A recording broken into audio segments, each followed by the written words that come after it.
out of the last of the summer sky. I like the comments from MS in the chat that maybe we're talking about the destruction of illusion mentally. And that does kind of work mentally. You can cancel out persistent, illusory or limiting thoughts with their opposite. You definitely can. Yes, and everything being mental and the hermetic principle of that. I can jive with that. And I think people miss the point. So everything is mental, and there is a particular disdain against usury. I feel like I'm also being ethically tempered in terms of like what was unconsciously my usury.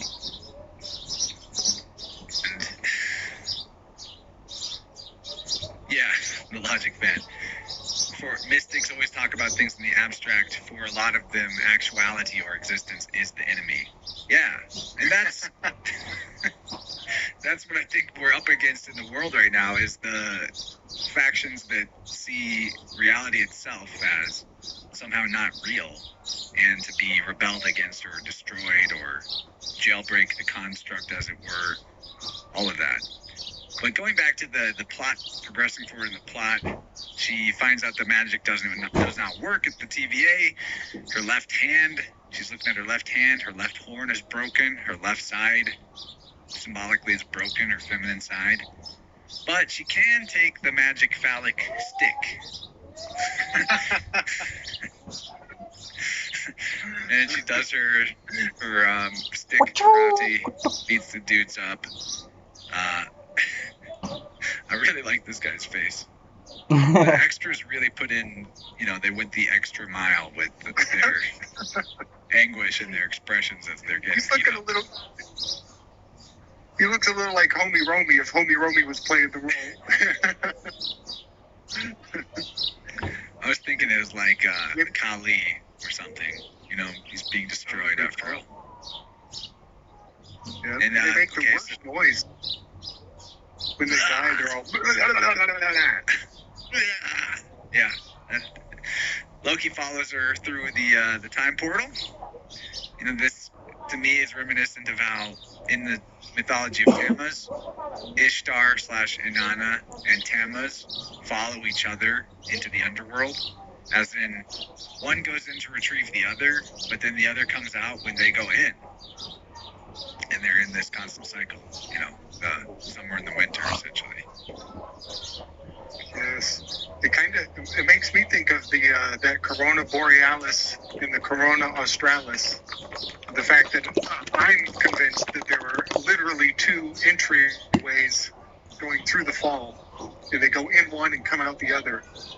But another thing about that scene is it's the locker room. They're going into the locker room, and the last time we were in this location was when B-15 came in the room and took the the swords, the knives away from Loki.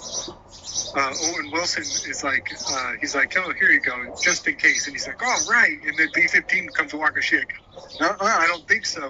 She snatches the knives away. She puts them in her locker instead. Well, I didn't realize until this scene to look back at that scene and think about the fact that they're doing co-ed lockers. B-15 should not be in the same locker room. They slipped that past our radar, right?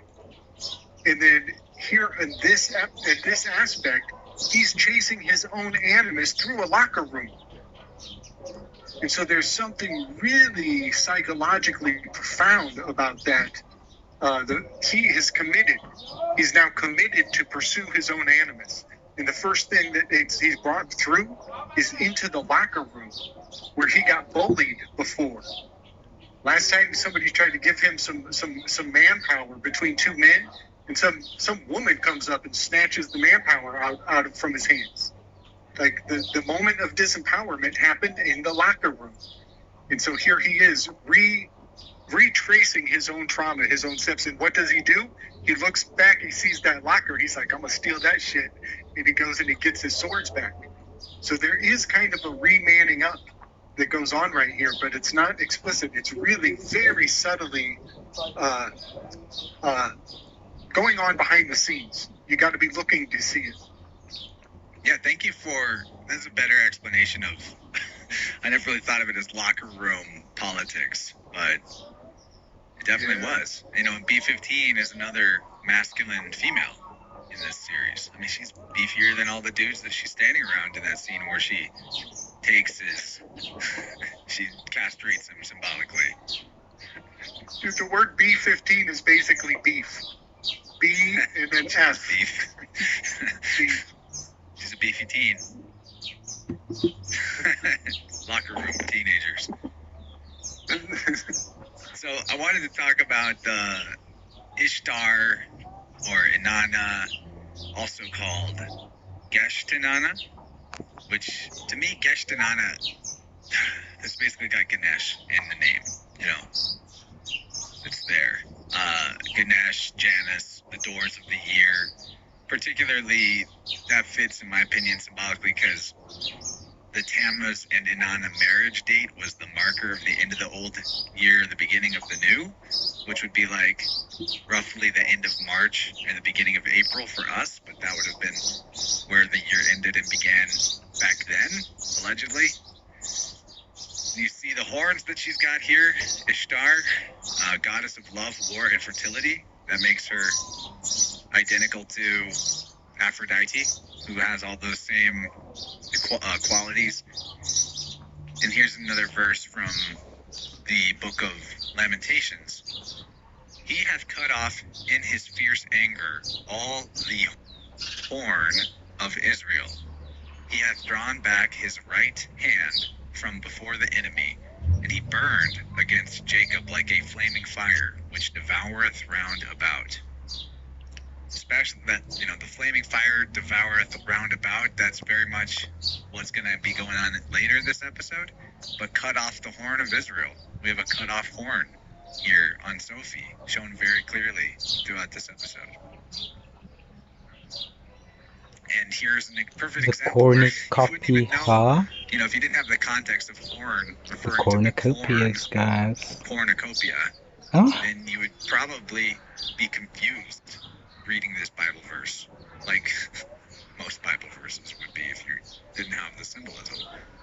And, you know, remember the strength card. There's something we got to keep in mind, you know, in all of this, of the switch between the strength card and the justice card that Crowley did, which I still don't fully understand why that switch was done, honestly. It's a weird thing, you know, but that's the strength card or the lust card for Crowley is the, you know, the Virgo character, the Queen of Heaven, taming the lion, and here's Ishtar standing on the lion. well, Virgo, Libra, and Scorpio, according to Blavatsky, was considered one sign. So it's interesting because I know Virgo also makes up most of the constellation space as it is charted in Mastering the Zodiac. And the fixed star Regulus is the marker star for the Asterian Persephone. So it's very interesting how all these things kind of like relates the heart in matter to be the gold of the alchemical process, right? It's like going through the infernal realms, learning the laws of heaven, and then finding to be a manifest representation of the process on the earth. Whether you want to call it anima, animus, male, female, yin, yang, Psyche, Eros, Aphrodite, Dionysus, Adonai, Sophia. It's all very interesting to me that these connections are being explored within the realm, right?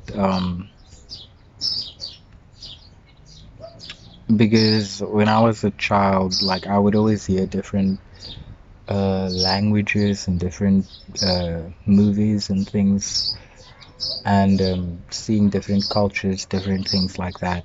I would always recognize that there was some sort of a symbolic literacy, but the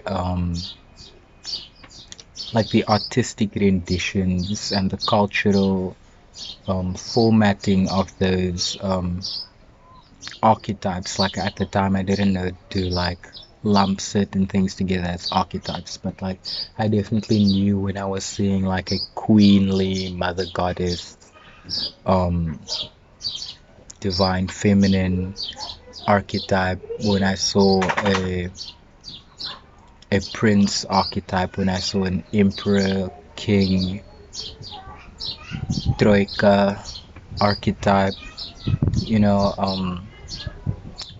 So there's various cognates that are still alive and well in English today. It's just, are you scrying Enochian like a Shravana and Neptunian, baby? I got something on that. For one, that you read some of it in his from his own words about how justice does not exist in nature. And I'm inclined to kind of agree with him that I think justice does not exist in nature. And I'm inclined to kind of agree with him that I think another thing that I interpret from the removal of justice from his deck is that the 11th Aristotelian virtue was not originally justice. Originally, the final virtue was righteous indignation. And that is to say that Aristotle, for many years, for many cultures, before somebody got their hands on it, was telling full-grown adults, sometimes you got to get fucking righteously pissed off. Sometimes that's the right fucking answer. And somewhere between Aristotle and us, they're like, nah, you can't be telling people it's okay to get pissed off. You just can't tell people that it's okay to get pissed. Dove. So what they did was they removed righteous indignation and they put justice in its place. Well, that's a pigeon. And the thing is, justice is just an industry. It's just, I call it a Salt Lake shooting gallery. It's not, it's art. It's just art. It's really not scientific whatsoever. So I'm kind of with Crowley on pulling justice out of the, that's a dangerous illusion. It's a false hope. It's man's pride. It's drama. Mm-hmm. It's drama. And it's pharmakia.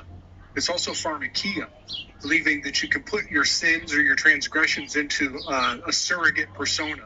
And the surrogate persona will go into the gladiator for you and come back, and whatever happens is the will of the gods.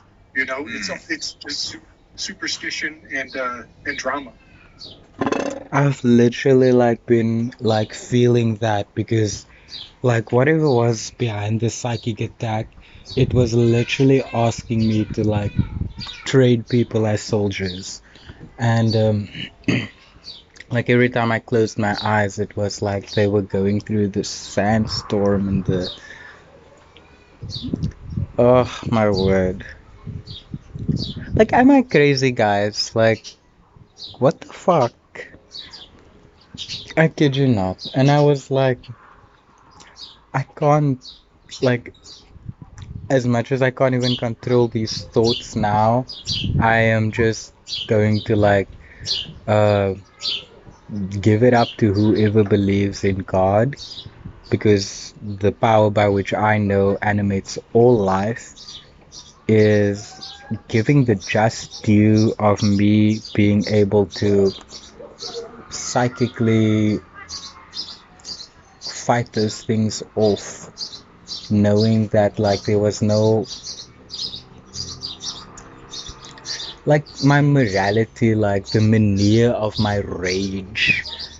You know what I mean? If people do these things and get into people's heads and stuff like that, how are they not gonna create a psychic immune system? You know what I mean?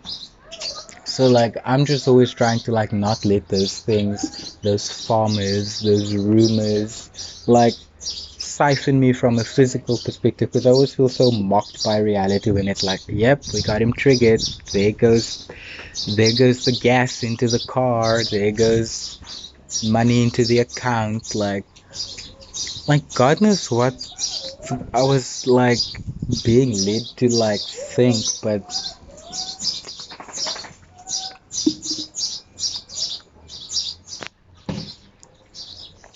if I do want to believe that there can be living words and um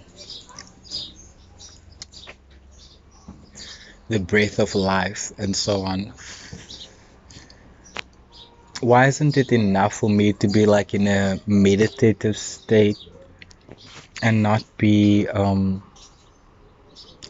at total peace with all of creation, regardless of whether I have a hand in anything that I imbibed into or observed or learned from? Like, that's just very Mercury of me, like messenger from the underworld, upperworld, but like, don't shoot the messenger, I'ma be neutral, bitch. You know what I mean? Because like I'm like a very don't get my hands dirty type of person. Like I feel with my son in the seventh house, like I feel mandated that other people see the sense of self-significance with which I carry myself. Not because I'm trying to be a vain person, but because I don't I don't like feeling compromised in my character, or like I need to pretend to be something that I'm fucking not, or um that I just don't not get angry with people who are abusive to boundaries and like fucking stealing someone else's Garden of Eden. So I'm kind of with him, but adjustment. Maybe we'd is be in a another better thing. position to consider that position more along the concept of karma. Yeah. You know, because karma does seem to exist in nature. Yes, and there is the Wheel of Fortune card is right next to it.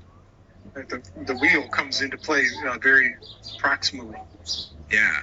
But I think of the adjustment card as the Overton window, and what people will adjust their sense of what's right and what's wrong in this world. And isn't it fascinating that Crowley, the most wicked man alive, he came as a living example to move our sense of what is evil so far along that now you and I can make butt jokes and sodomizing jokes, because Aleister Crowley cleared the socially acceptable public arena. So now we can make butt jokes and talk about weird how psychosexual sports are. I love this because like this is what I would want to give as the um like the tip of my hat, or what would you call it? Like, you know, like giving credit where it's due, like to Sleep Dissident, because he is a intellectual through which I found my frequency being cleared in the trajectories into which I could find language by which to communicate the pitfalls by which my own consciousness felt like I've sinned against my covenant with myself, which is to be a to be like I don't even know where I signed the contract of incarnation or stuff. All I know is like I know my oldest memories, and I know like having very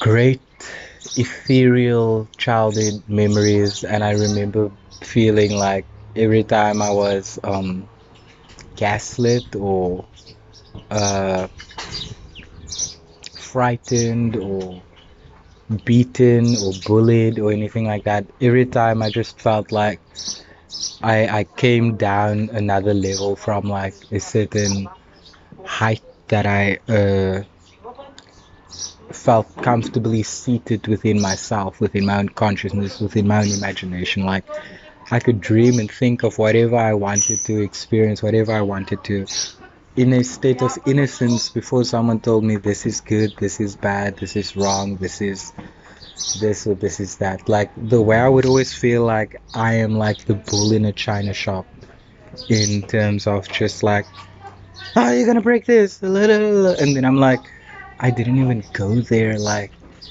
And then every time I would like walk past that same vase or something, it would be like reminding me of like some sort of like deficiency in myself, because I'm like, oh, you didn't have like the Promethean forethought to not give somebody stress or anxiety or behave yourself in a way that was constructive and conducive to their reality. But at the same time, like, who the fuck was I growing up to be in a system that was full of all of this shit, and I'm trying to be something that I don't know, but it's like there's all sorts of prescriptions as to like, well, what would be good and what would be evil, and now people just like run with that, all sorts of duplicitous dark Gemini ways, being liars, backstabbers, and just like, yeah, like the way it made me feel like I have to be a liar so that I can survive being around people that I like my soul knew they were lying. And I was just like, if you are a liar, you don't deserve like my truth. You deserve some sort of like inflation to your lie so that you can see like just how ridiculous you look when somebody like lies better than you, and then you feel like an idiot because it's like the only reason you lied is because you wanted to like gaslight somebody so that they give you like esteem for a quality that you know you don't possess, rather than working on yourself to have it.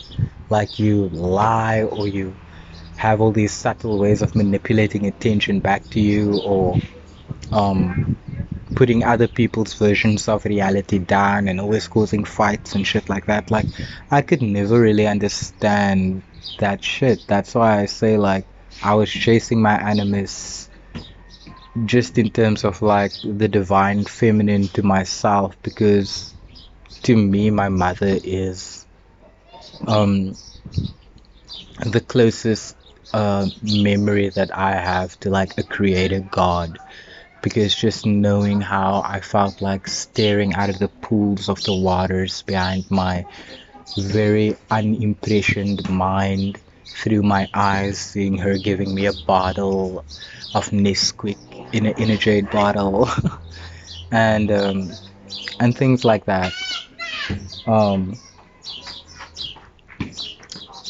so yeah, like I just like I don't want to not be in my 5D consciousness about what I know I went through, even though I know I need to like discipline the body to be a host, and not like have the body go into like a self defeating immune response because I can't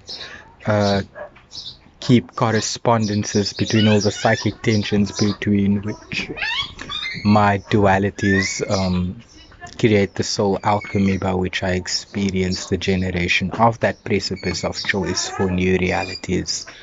So yeah, if you've been following at POCs, like that is why we love magical thinking.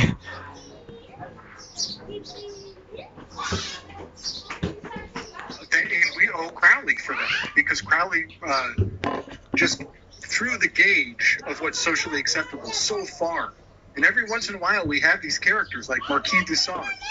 Marquis de Sade comes on the scene, and now like the comics who make the mail, like, you know, the newspaper that depicts politicians doing things.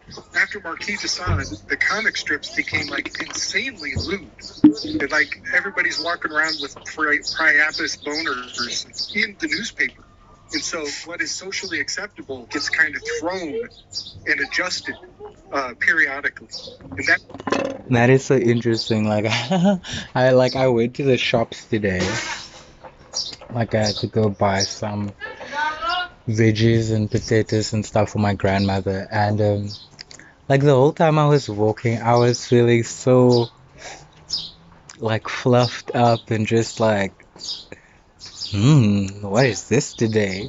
I like everybody that I saw, and I was like, like if you're a part of the community like myself, like it's always nice to kind of like get a little eye candy and like scope out a bulge. Like mm, I love seeing a nice little mound. And like I get turned on by like a beautiful woman as well, or like a woman who's dressed really well, does her makeup well, wears figure accentuating clothes. Like I love like beautiful breasts. Like I don't care if they are small breasts or like very voluptuous breasts. I love that like they feel like, or they look like they sit on your frame right, and they are like, carried with a good posture and a good cleavage. Like I love the beauty of the human form. Like, and I know I'm a bit of a like I've admit before, like I love Instagram face, or like I love seeing just like eugenics on Instagram. Like I'm not gonna lie, like I love seeing that, but I'm not like the person who is going to like demonize anybody for not looking like that. Um, in very fact, I will be like, you are beautiful in your way. I feel ugly as well. I feel like I'm a 6.3, and like I love like dating or hooking up with like at least a 7.5. Like if I can get an 8 to 9 or a 10. Like I don't think I've ever like really had a 10, but like the 10 is like my sacred space of like a breeding wife or a breeding husband. Like um because I imbibe myself through the male female of sexuality, right? So um yeah, like I think one time I actually like had the Priapus like porno, because I'm that fucking like psycho about like seeing some good dick action happening. Like it was like an animated thing, but like yeah, like I've seen like my attraction range from um like anime porn and straight porn, gay porn, bi porn, um interracial porn. Like I've been attracted to like incest porn, like just all sorts of like types of relationships where I just feel like, I don't know, like I feel like there was something beautiful, and then sex took it to the next level, bringing together those opposites that you wouldn't think belongs together, but like it makes this beautiful sex. that's what I think about now. When I see the adjustment card, I think Overton window. This is the discernment of the Overton window and what's considered socially acceptable.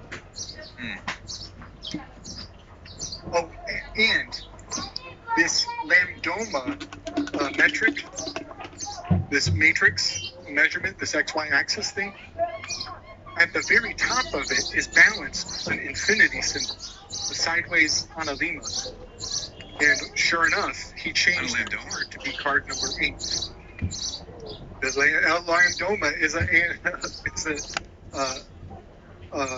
lemniscato, the turn sideways 8, and it's at the top of that metrics. And did you catch that the lemniscate shows up late in this episode as well?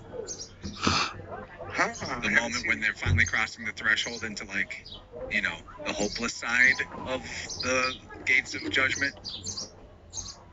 Then that exact moment, they cross the analemma. You know, that symbol shows up. We'll look at that later in the stream when we get to that point. It definitely is there. Oh yeah, fire, fire, fire. So Loki, he gets his knives. You know, me and Jen were thinking about like what it means to dual wield. You know, to have two weapon fighting.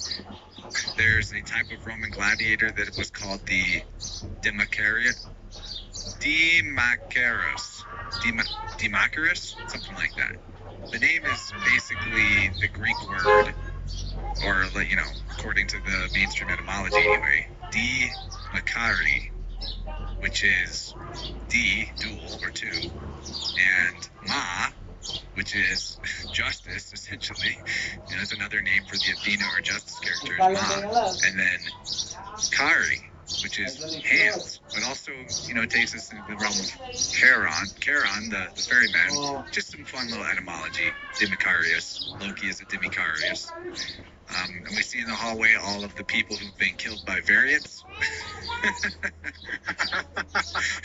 You know, never forget when this was coming out, was when people were getting all kinds of pumped up about, like, the next variant is going to kill grandma, the next variant is going to kill everybody. Variants. And here's this show about variants, and they're killing government officials, apparently. Now, they have this fight scene where Loki and Sylvie are trying to figure each other out. They're in a bit of a scuffle. There's very much this idea of stalemate going on throughout this episode, and I think that's one of the ways to interpret what Crowley was talking about with the two forces in equilibrium that ends manifestation. Because you have this anima animus. They're in a type of equilibrium, or the scales are balanced. One can't beat the other, and neither one can really proceed in their path either. Yeah, They're Ma. in this stalemate. Another thing that Jennifer caught, though, is you see this clock. There's 3 clocks on this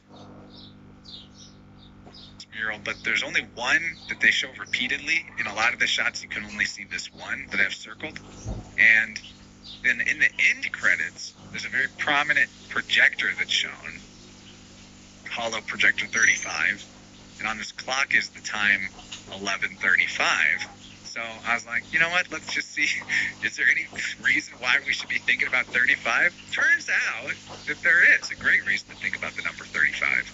In the biblical gematria, the Hebrew, 35 is Gimel Bet Lamed, GBL, which essentially means to turn, to plate, as in like twist together or combine, to be bound or limit, as in to set a boundary.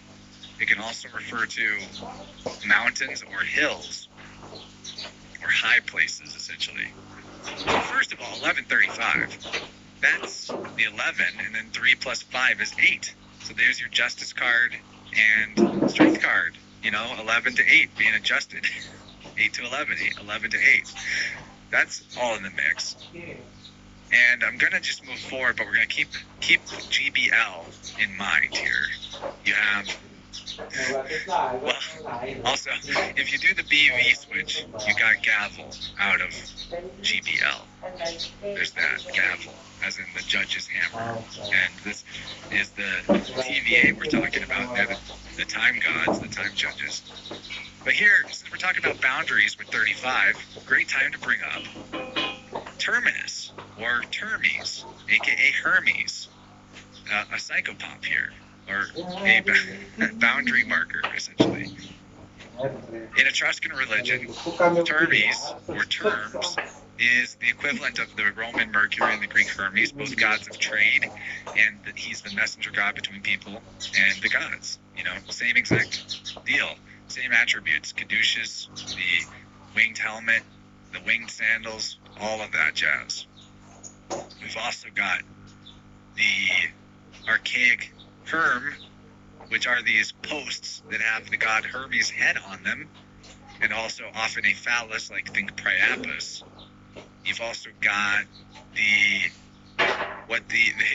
scholars call terminus, which is another god, a god of boundaries. But it's like they just completely ignore, conceal, or miss the point entirely that, hey, wait, terminus, but there's also Hermes on these exact same posts marking terminus points, boundaries. So is it really a different god named Terminus, or is it terms of the Etruscans? Is Hermes is the god of boundaries? And the god of boundaries and containers, wait, that's Kronos, I thought. That's a Saturn thing. So here it all goes, collapsing into itself and becoming one thing. Even a lot of these Herm statues are a cross. They have like the cross symbolism going on. There's your savior on a cross all over the place. So anyway, getting into back to the word GBL, or the 35. It occurs slightly more than 200 times in the Old Testament. It may denote, sometimes it denotes the banks of a stream, as in a river, as it does in the book of Numbers. It can be the outer walls of a temple, the subsidiary territory of a city, but usually is described as the boundaries of a people. And possibly, though, the most interesting derivative of this word GBL, Gebel, is the word Bible. And that's straight from the mainstream scholarly Hebrew analysis. And what is a Bible, or Biblos? It's a law book, which is the boundaries of behavior. And there's your justice card again, with the law. Also, if you do the C to B switch, your CBL is Kabbalah. It's all there. There's a lot going on here. Man, that is really good. It definitely makes me think of Angel Gabriel. Angel Gabriel, yeah. Who's a messenger of the gods. Yeah, totally. And was very likely responsible for, giving the name of the man, the Most High, Jah Rastafari. No, but also there's the sacred text, an alchemical text that has a very similar name. It's like I'll see if I can dig it up here in a second, but it's basically an alchemical book with a name that is basically Jabir.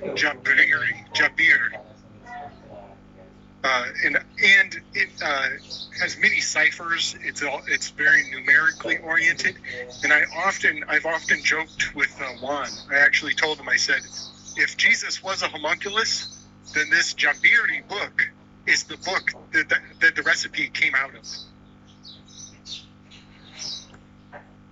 Dylan also might be right about GBL, JPL. Because G's and J's can switch. Both can make the J sound. P's and B's also switch. GPL, JPL. Yeah. Parsons Laboratory? Yeah, who worked with Crowley. Okay. That's okay. In there. All right, before we go too far from that, in the last episode, in the scene where they're in the library, they're going, so here, we're still in Libra, we're still in the library, we're still in the domain of the books in the old written stories. They're going back to access all of those disasters throughout history. And I learned this by researching the film in some of the director's comments on the director's own decisions on the motif of the film. Buddy, she says that they chose the music in the library to fit exactly the music that they were playing in the movie Seven. Do you remember Seven? Which is also about them tracking down a killer, right? They're related to like the 7 deadly sins. I remember the movie. I don't think I ever saw it all the way through, but I see a lot of thematic similarities. And then that whole episode, the previous episode, was all about, well, one of the major themes was laying the groundwork about how Mobius, that character, represents the 7. Exactly. Which is totally going to unpack a million different ways now. Because his personality type being a strong 7. But I went back and I watched the full scene that overlaps, like a one-to-one correspondence to them doing their research in the library, and it's Freeman.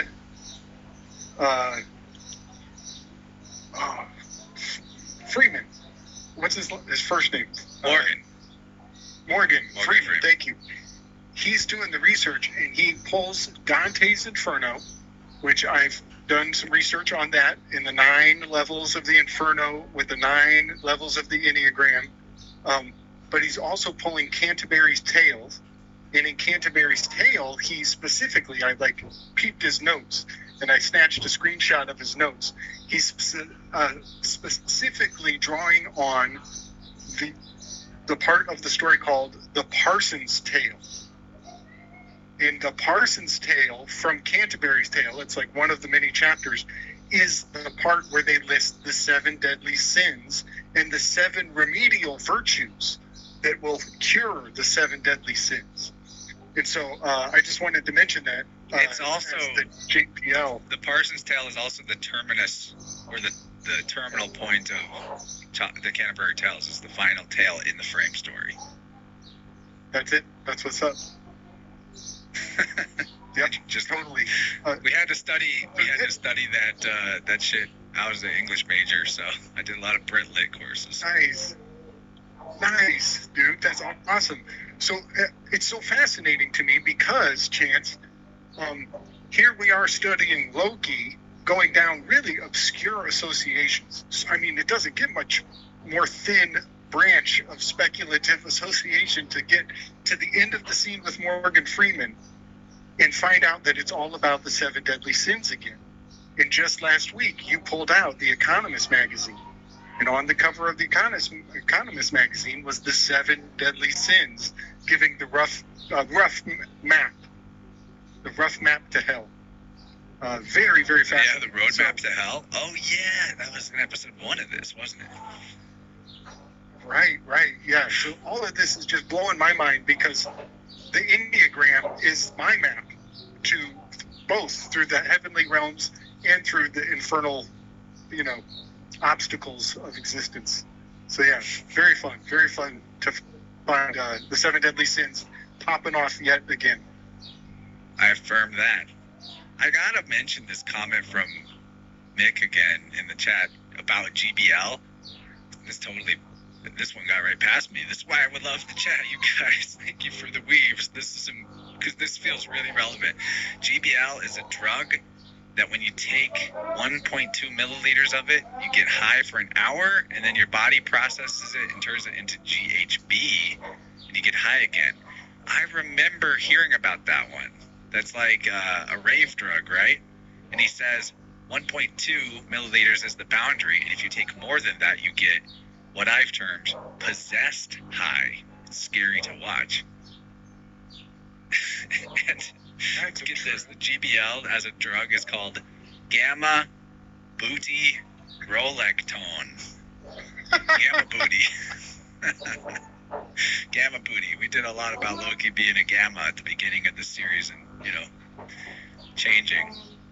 So we'll continue on, though. I wanted to point out with this shot how these are the Gemini twins, right? And we talked about GBL could also mean like a hill or a high place or a mountain. The Gemini constellation to the Sumerians, Babylonians, Akkadians, the Mesopotamian cultures was twin mountains, actually. And mountains are the boundaries between people. So we see there a clear connection to the Hermes Gemini character, figure, and the idea of boundaries, going back really far.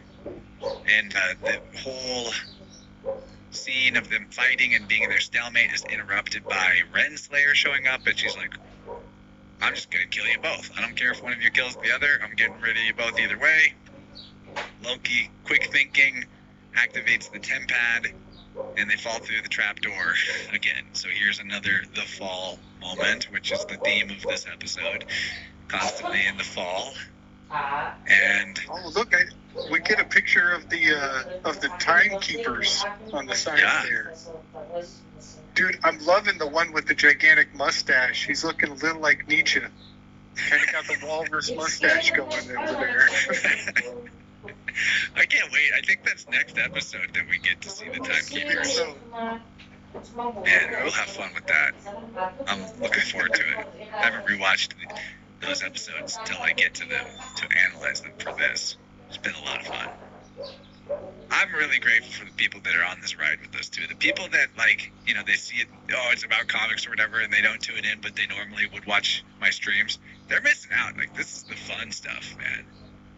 So they fall through the trapdoor, and now, as they're scrambling to fight for the Timpand, they realize that it's out of juice. You're out of juice. Battery's dead. Whoa, what's juice? Or use? It's from the Sanskrit "you" or "Jew" to join. So use is Latin. That's law, or a system of law. So, you know, I can't help it. I'm seeing the lawgiver, law, justice card pop up here again, right, with use. And not to mention, we talked about Nexus events last, previous episode or two ago, how Nexus events are what the TVA is trying to stop or whatnot. And it's a really good example of how the L and the R can swap, but also the N can swap with R's.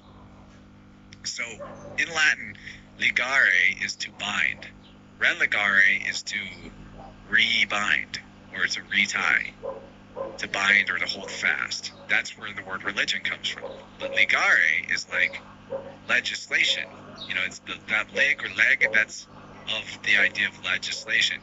Lig is lex, lex, lig. C switches with G, but C can also become the X sound. You see all these interchanges going on, so lex and lig are, they're all right there. You see this, and then lex and rex, that's who's giving the laws, is the king. Rex is king. But nex, as in nexus or nectare, is another word. Nectare is a meaning to hold fast, to tie, to bind. So when we see the word nexus, we should be thinking law. We should be thinking religare, religion. You know, all of this, ligare and religare, showing you how the law is the religion. And regardless of if you think you've separated church and state, if you believe that there's a mystical thing called a government that has laws, that you know, Santa Claus is watching you to see if you've been naughty or nice, all of that, you are in a religion. And that's okay. You know, it's okay. If we want to have a binding contract for society of what thou shalt and what thou shalt not do, all good. You know, that's fine. But don't be under any illusions about what it is. It's 100% a religion. So this just tickles me a lot. And keep in mind, X and Rex and Lex basically refer to the same thing. That you have N and R and L, very interchangeable. Particularly the R and the N are what swap, not the N and the L. But the L can swap to an R. So it all gets very flexible. Flex. Now this one's gonna you're really gonna like this one. Alright, we're looking at first statue is Lady Justice blindfolded holding the balance and a sword. But where do you find this?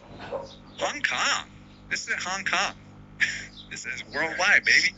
In the middle you got Tish or TK, which is also known as Fortuna. That's Lady Luck.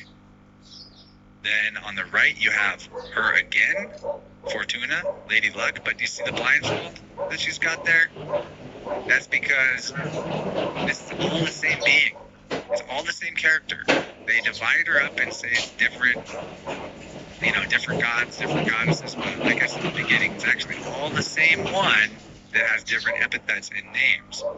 So when we're talking about justice, Tice, justice, it's justice. That's her. Lady Luck, Lady Fortune. And interestingly enough, in terms of the twin symbolism, Lady Justice often appears as a pair with another goddess named Prudentia. Prudentia means forethought. It's Prometheus and Epimetheus, the female version of Prometheus and Epimetheus, Tish and Prudentia. That's interesting. I think what is Prometheus is forethought, right? Yeah. And Epimetheus is afterthought. Yeah. And justice comes after the fact, it's afterthought. Yeah. Yeah. Oh, that's great. That's really great. I love that. It's kind of like yet another Janus, where they're looking in opposite directions, covering each other's bases. You can kind of say, you watch my sins, I'll watch yours. Yes. Thank you. You get it. It's there. Yeah, the anode cathode. They almost they imply each other. That's kind of it. It's like so many times, like when you hear something that is 20 degrees, you should also be thinking something that is 160 degrees to make it a complete 180. Or you should be thinking of something that is 340 degrees, so it can be a 360 complete. And I love that. That's really cool. That's really cool that you got that. Justice is justice. Justice. That's beautiful. Do you see the warps in here too? Yes. On both of these images, those Yes, warps yes. with the adjustment card. The one thing about Fortuna is she is said to be, if you're not going to go by the rules of the city, then you're going to need her good graces to go try your luck in the wilderness. And so there's like a dividing line, a separating of the wheat from the chaff, so to say, or You're getting ahead of us again, separating the wheat and the chaff. You see this right here? You see what she's holding? Uh-huh. That, in my opinion, is a fan. But Right. it's also the oar of a boat. We'll explain why it's both later, but Yeah. that's a fan, which is used in the process of separating the wheat from the chaff, a fan. And also, Totally. here's the horn. She's holding the horn of plenty, the cornucopia, Yes. the single horn. Yes. And Yeah. so is this Fortuna. Now I that believe that's is- what that's supposed to be. Nice. So these horns, on my read, of course, they are in the springtime is when the spring, they blow the shofars, the beginning of the year, but also this horn is on the other side of the zodiac, over with Arcturus. Arcturus is sometimes called the Great Horn, and it is a shofar in its own right, but not so much of the springtime solar abundance coming up into fulfillment. It's actually marking more of a lunar initiation. The Great Horn is a marcation of the lunar New Year over in Boötes. So while the sun is coming up in the spring equinox, the moon is going to fulfill itself across the sky on the other side of the zodiac under the Great Horn that is the Arcturus constellation. And that begins the lunar calendar. So yeah, I totally just basically see both of the equinoxes marcated by the horn in particular. Makes sense. There's two horns on the head. Right. And then the other hand is the staff, which would be more of the solstices. So the horn would be the equinox, staff would be the solstice. And you remember lesbian Jesus? from the beginning of the stream. Here's DK, or Dyke, another goddess of justice in the spirit of moral order and fair judgment. But hey, I'm pretty sure I don't think we're looking at DK. I think we're looking at TK. Tish, TK. However you pronounce that. T's and D's switch. Yet, somehow, the mainstream scholars and mythologists just miss that, and they're like, no, this DK is different than TK. They're not the same. It's the same. It's the same. Just hold the scales. Give me a break. Come on. So here's a great example. Another god made up by the misunderstanding of letter swaps. There you go. But hey, what can you do?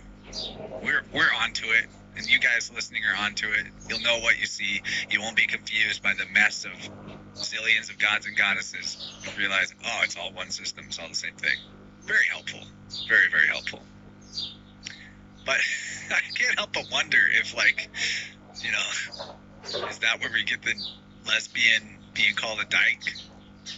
I don't know, because aren't they all oftentimes riled up at least ostensibly by the injustices of men towards women, so they go that way? That's my take on it. That's what I'm reading into this. Not to mention, hey, isn't that Astarte? I don't know. You know, you see the lettering behind her. Oh yeah, totally. Yep.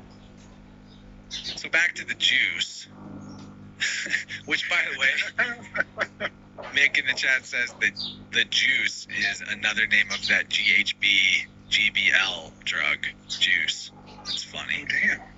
Yeah, these are the sinks that just manifest when you look at this stuff. It's like the winks are constant. I've got one coming up that really threw me for a loop that I wasn't expecting to stumble into. But back to the Book of Lamentations. Remember this verse: "The Lord hath trodden underfoot all my mighty men in the midst of me, yet called an assembly against me to crush my young men. The Lord hath trodden the virgin, the daughter of Judah, as in a winepress." Well, right before Libra in Virgo season, the grapes are harvested in Virgo season and crushed in Libra, and that makes the wine.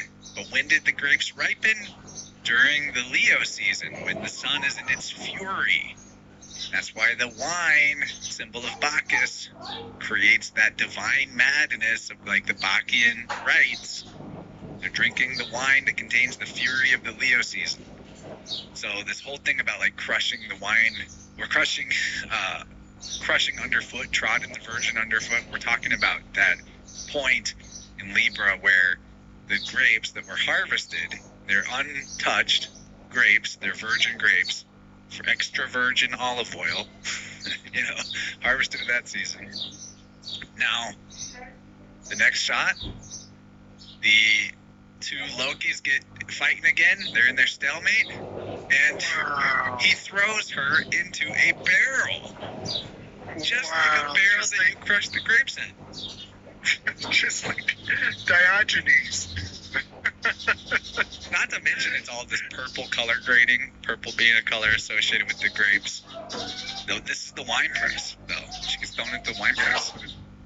And tell us what your reference to Diogenes, what are you alluding to there? Yeah, Diogenes, he lives in a wine barrel with a bunch of dogs.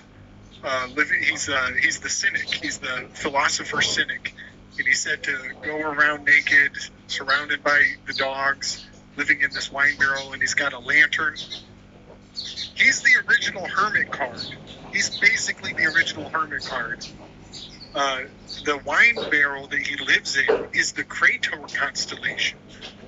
The Crator constellation is a wine cup, because as Chance was elucidating, this is the season for, cheers. But the dogs of Diogenes hanging out around his barrel, that's Canis Venatici, right there next to the Crator constellation. So all of the ingredients of these philosophers, they've been deified as well.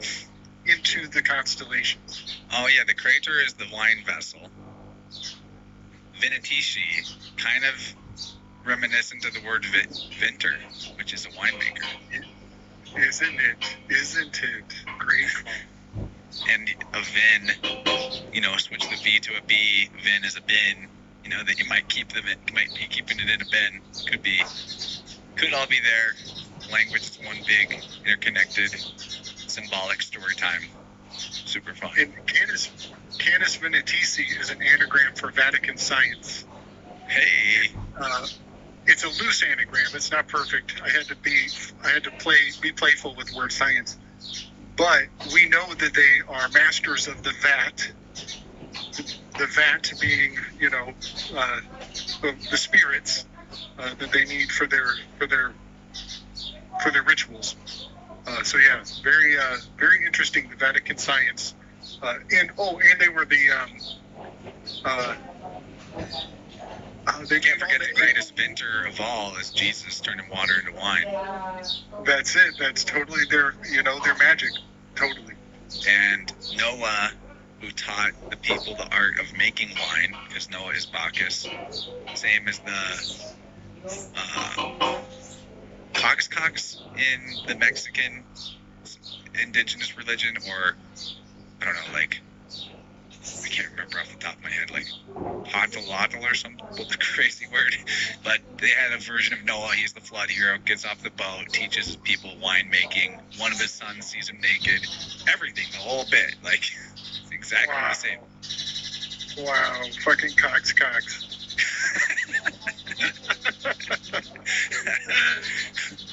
So, Sophie, they're fighting, right? And now Loki can use his magic, so he's teleporting around, just doing illusions. And she says, "You're fully a magician, then." Huh? And so why don't we just look at the magician or the magus card? This is one of the magi card of the three that are in the Thoth Tarot. But I feel like he keeps doing this pose where he's holding the daggers down like that. And it really reminds me of the pose of the magus card in this deck. Even with the rapier that it's got. Here's the caduceus. This is evidently, definitely Mercury. And according to the color associations that the Thoth deck explains in its, guidebook, the color related to this and Mercury would be purple. And, this is also the first time we really see Loki do much magic. Wanted to also point out that the alternate name of the magician is the juggler in the tarot. Doing tricks. Next, their fighting is interrupted by this miniature meteor that pierces the ceiling and comes through. So again, from the Book of Lamentations, verse 3, he hath cut, I think this is chapter 2, or book 2, verse 3, Lamentations. He hath cut off in his fierce anger all the horn of Israel. He hath drawn back his right hand from before the enemy, and he burned against Jacob like a flaming fire, which devoureth round about. So now we got the fall, fire falling from above, the sun going down, the fire fall, right? And we leave this shot of them, in their stalemate, and here we got, the title, Lamentis 1. So, to me that reads, Book of Lamentations, Book 1. Go read that. It's not a long read, honestly. And then as we zoom up, we see the year is 2077. And here's a big moon hanging in the sky. Although they kind of flip it and they say that that's a planet, but what they're on is a moon. But hey, apples and oranges is the same thing, and if it's hanging in the sky above you, it's the moon. This also makes me think of Cyberpunk 2077. One of these days, Gabe, you gotta look at the Cyberpunk 2077 video games tarot cards. It's like the major arcana made into the story of transhumanism, and it's intense. I covered it long ago. I remember some of your work on that a while back. Vaguely. I didn't know that it was specifically 2077 on that deck. That's the year that the game takes place in. Yeah, Cyberpunk 2077. I've been revisiting that game as they just put out a big 2.0 update. Totally added a bunch of stuff, changed a bunch of stuff. It's interesting, man. I actually kind of think that I think they're good guys, but it's hardcore. I think most of the intent behind that game is actually to as properly illustrate the abject hell of transhumanism as possible. Even giving you everything that they can that would be considered flashy or cool, but juxtaposed with the truly horrific connotations of such an artificial, human fall. And they do a good job of that. I actually like it a lot. And it is just chock full of cool stuff. Yeah. Well, so this image, for me, brought forward the star card from the Thoth deck majorly. Even though it's called the star card, it is dominated by a massive moon. And the star card is correspondent to Aquarius. But what is really... Oh, even got the purple color grading to it, too. It's the same color. It's also exaggerated moon. But it also, if it's in Aquarius, it's going to be at the foot of the Uranus River. And this is going to be where all the runoff, at the bottom of the river, this will be like the delta of the Uranus. But again, with that, the Fornax constellation is going to be on my mind throughout the rest of these scenes. Because it is like a conflagration that's happening. These worlds are colliding, and the essence of the characters are coming to terms with each other. Yes, nice. Let's put it right in there. Isn't that so correspondent? And so 100%. I mean, the colors are exact. It's the letter Hey is the letter on the star card for the Thoth Tarot, and that letter in Hebrew is behold, here it is. Something disturbing. And the shot pans up and it's like, behold, be disturbed. It's everything about the star card. Yes, so there are quite a few weaves. Like right away when I see this moon and it brings in the star card in my mind, 1,000 billion things come to mind all at once. But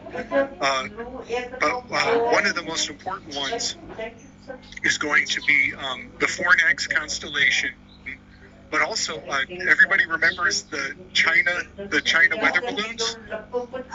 This is the China weather balloon. Her arms, outstretched across, are in the exact shape of the weather balloon that had everybody in a tizzy. And that weather balloon traced the exact course of the eclipse, of the Great American Eclipse, and then they popped it off the coast of South Carolina. It went exactly along the course of the Great American Eclipse, with the 7 Salems and all that. So this card has been charged already with veneration and fear and speculation and what. It's a boozy, it's a woodsy, it's a fugazi, it's fairy dust. What is it? And sure enough, here in this film, they're bringing out its echoes. Its emanations are coming out in the film again, and it has to do with the sky is falling, global warming, the end of all things. But I want to point out the cup. She's holding the cup, the Krator constellation. She's got one up above and one down below. And then one more thing, she's going to be representing the swan, the Cygnus constellation. Notice her hair makes a sine wave.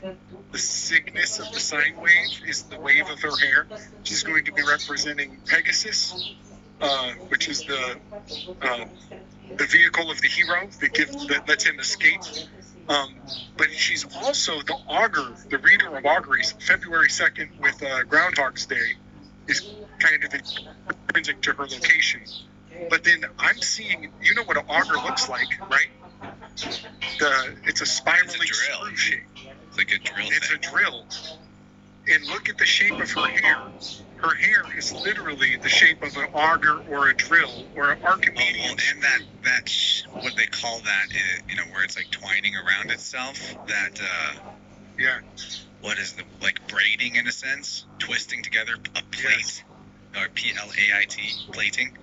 That is one of the meanings of the GBL in Hebrew, the 35, Gibel. It's that twisting, this twisting around her. Wow.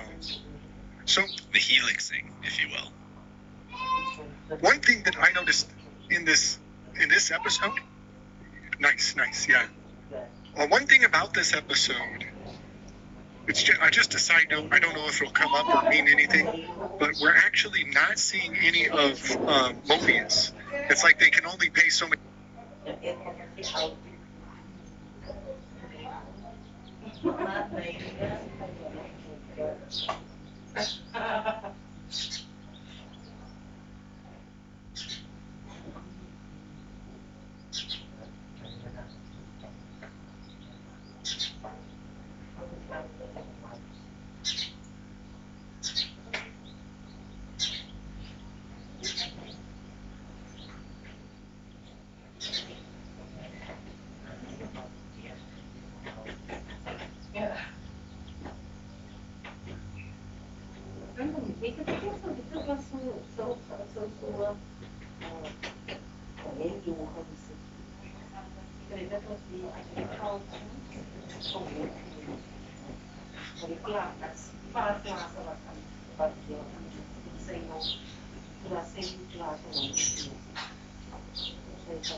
Epa!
Wat het ik bedoel waar je dat beweegt het.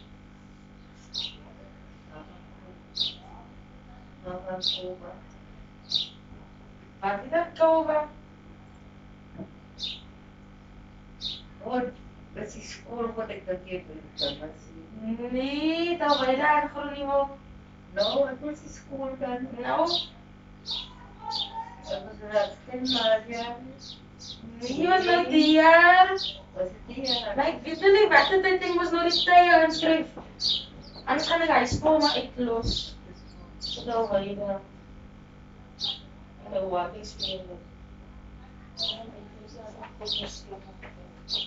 Zeg maar wel een beeld tegen je. Nee, dat is niet te maken. Ik heb nooit. Maar het is zaakje. Wat is dat?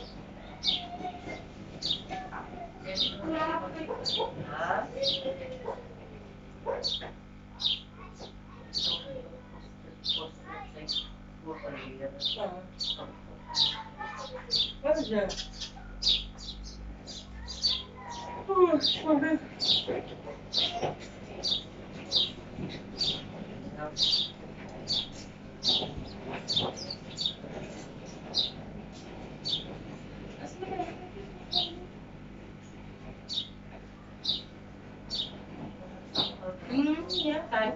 Dat was het.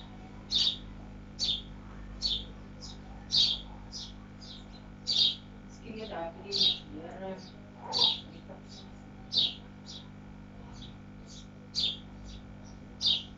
Ik moet aan deze kraan doen.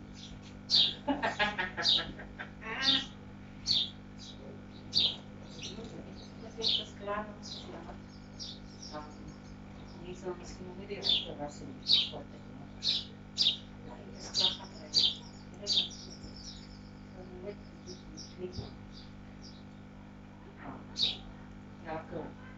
Ja, iets wat kan. Gewoon nog goed wat het is.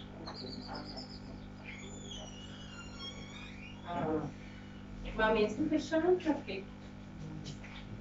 Also, ik wil ook wel gaan feliciteren. Ja, weer.